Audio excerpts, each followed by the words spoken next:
Well, it came a bit early this month, but I got the new Nightworms package.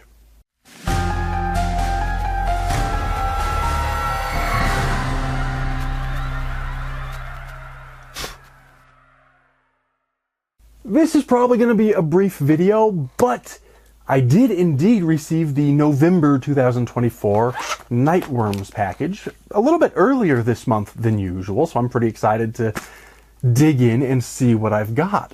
In case you don't know, Nightworms is a horror book subscription service. Every month they send us one of these little black pouches that has 2 horror novels and some extra goodies inside. And if you're new to this channel, welcome to the Nut House. But what we're doing today is something that I do every month, and that's I'm going to open this up. I will discover what's inside here at the same time as y'all see, because it's clearly still sealed. I'll talk about the books a little bit. Once I read them, I do monthly review videos in which I talk about all the books that I've read. So I can't review these, obviously. I haven't read them yet. It's still sealed. But be sure to subscribe and ring the bell so you don't miss the reviews when they come out. If you're interested in these books, there will be links down in the What's It, where you can find copies for yourself if you're not a Nightworm subscriber, and that will also help support my work here on this channel if you use my links, so that's very much appreciated. But I think we should just dive right in and see what we can find, shall we?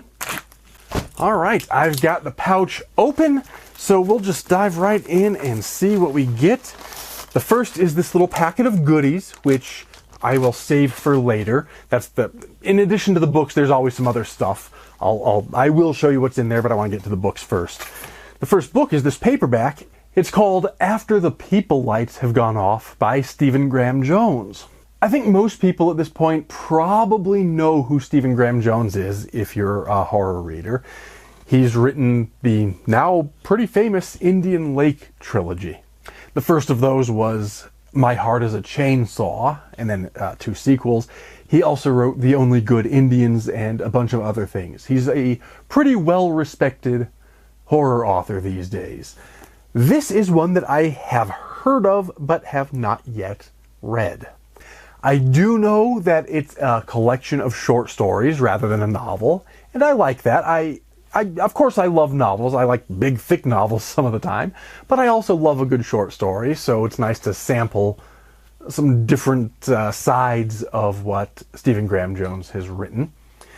Let me read the description on the back of this one, and we'll see what it says about the stories inside. It says, "This is not your cookie-cutter horror collection. Stephen Graham Jones has taken nightmarish visions from his fevered imagination and crafted them into pieces of literary genius. If the absolute fear doesn't sweep you away, his lyrical and haunting prose will. As Joe R. Lansdale states in the introduction, you need this book. If you like anything close to horror, and also like your stories to have elements other than just standing in the darkness with a bloody knife, you have the right book. Enjoy." Does holding your breath for 2 minutes during the scariest part of a horror movie invite the terror in? Just ask the kids who go to the local theater in 13. In Doc's story, even the most beloved family tales have teeth. That's what happens when you're born into a werewolf pack. And a father doesn't have to think twice when he's given one chance to make the ultimate sacrifice in Snow Monsters. In these 15 stories, Jones coaxes our greatest fears from the shadowy corners of our minds, and we can't turn away. So those sound pretty interesting, and I've not read everything that the author has written, but I have read some, and I can vouch that he is a good author. I also know another thing about this book. This is a special autographed edition with this signature sheet's been tipped in, and I think that's a wonderful treat. I knew that that was coming because they announced that in advance. And that's actually the reason I haven't picked up a copy of this yet, because I knew this one was coming.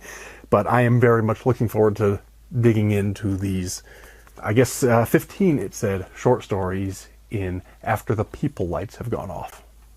The next book is a larger one. It's a hardcover, and it is called The Queen by Nick Cutter.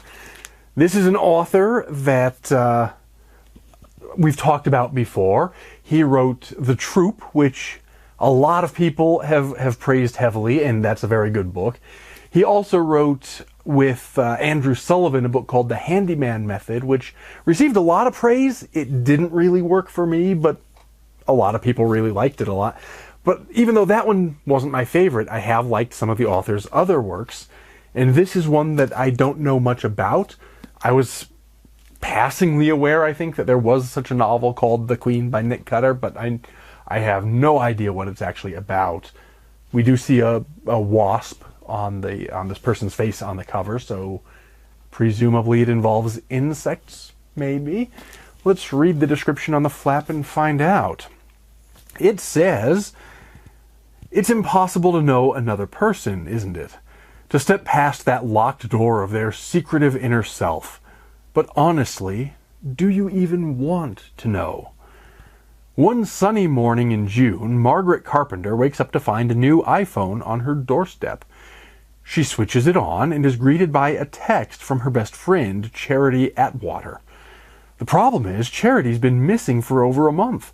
Most people in town, even the police, think she's dead.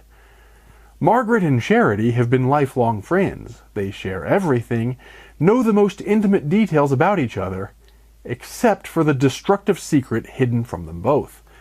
A secret that will trigger a chain of events ending in tragedy, bloodshed, and death. And now Charity wants Margaret to know her story. The real story. In a narrative that takes place over one feverish day, Margaret follows a series of increasingly disquieting breadcrumbs as she forges deeper into the mystery of her best friend, a person she never truly knew at all. So that sounds interesting. It sounds maybe like it leans into the horror thriller side rather than the supernatural horror side, although I don't know. It could go either way depending on what those clues or those breadcrumbs actually reveal. I am keen to give this one a try. It sounds like an interesting plot. I really like the cover, maybe because I have a thing for wasps, but I really do like the cover art.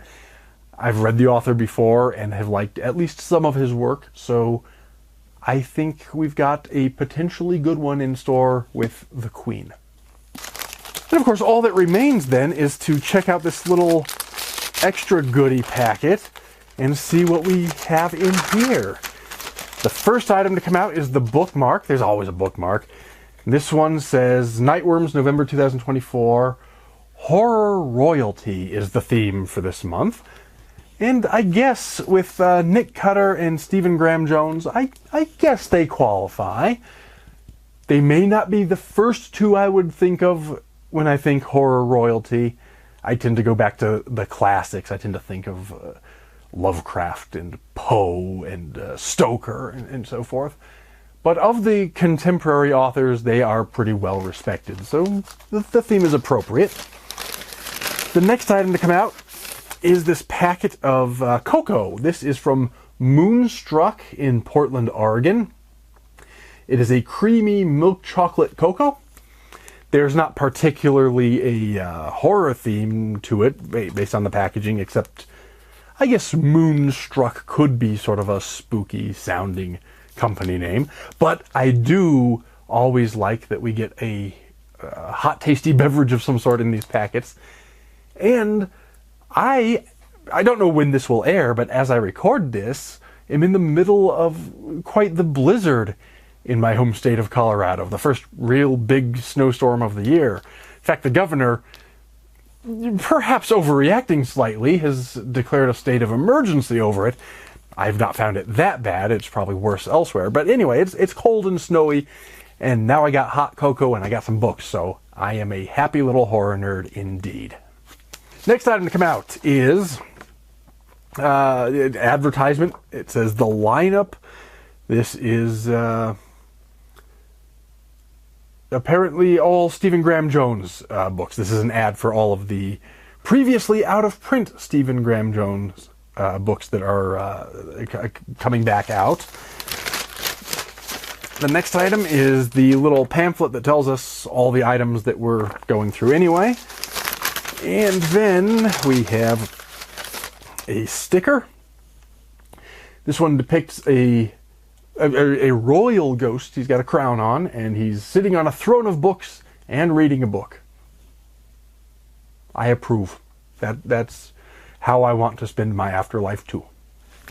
And then we have another sticker. This one is a sort of a tarot card style artwork, and it's labeled Queen of Books. So you've got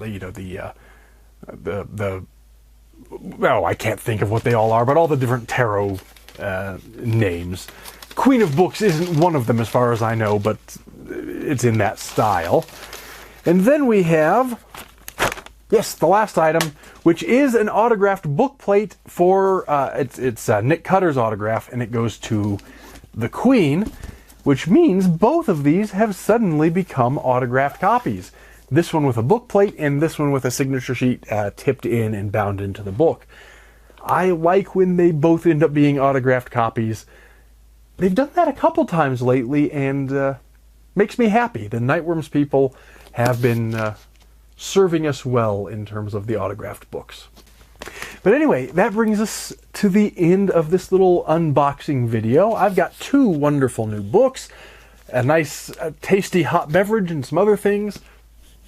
I'm happy, so I'm going to sign off in good spirits. Do be sure to subscribe, ring the bell, thumbs up if you like the video, tell a friend, especially if you like the video. Don't forget to check the What's It if you're interested in getting copies of either of these books for yourself. And most importantly, as always, take care and stay scared.